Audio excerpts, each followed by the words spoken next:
आजचा विषय थोडा गंभीर आहे कारण तो थेट आपल्या आरोग्याशी जोडलेला आहे. महानगरातील आरोग्य सेवेचे नाव मोठे पण लक्षण खोटे ही ओळ ऐकताना थोडी कठोर वाटते, पण वास्तव काहीच असंच आहे.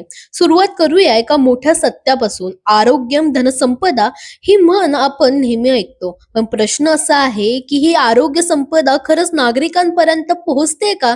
कारण आकडे खूप मोठे दिसतात पण जमिनीवरची परिस्थिती वेगळीच आहे. केंद्र सरकारच्या 2026-27 अर्थसंकल्पात आरोग्यासाठी तब्बल 1,06,000 कोटी रुपयांची तरतूद करण्यात आली आहे, जी मागच्या वर्षीपेक्षा जवळपास 10% जास्त आहे.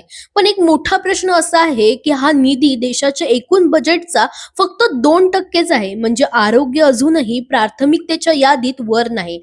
आता पाहूया महानगरांची परिस्थिती. मुंबई, पुणे आणि नागपूर या शहरांमध्ये आरोग्यासाठी 11 ते 15% बजेट ठेवण्यात येते, पण प्रत्यक्षात नागरिकांवर होणारा खर्च ऐकून तुम्हाला धक्का बसेल.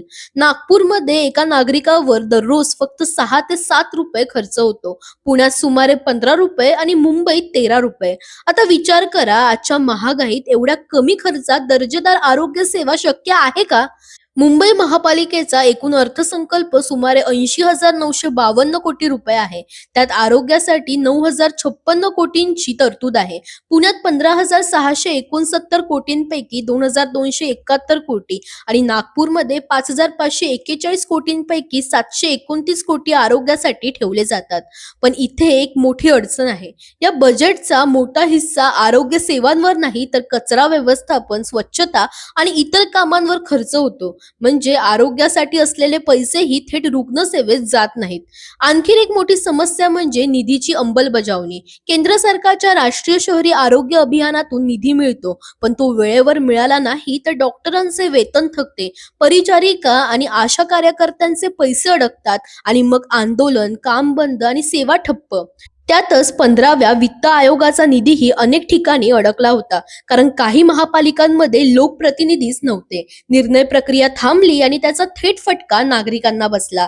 सगळं मिळून एक गोष्ट स्पष्ट होते: आकडे मोठे आहेत, बजेट आकर्षक आहे, पण प्रत्यक्ष सेवा मात्र अपुरी आहे. म्हणूनच प्रश्न फार महत्वाचा आहे: आरोग्य हा खर्च आहे की गुंतवणूक? जोपर्यंत हा दृष्टिकोन बदलत नाही तोपर्यंत सामान्य नागरिकांना दर्जेदार आरोग्य सेवा मिळणं कठीणच आहे.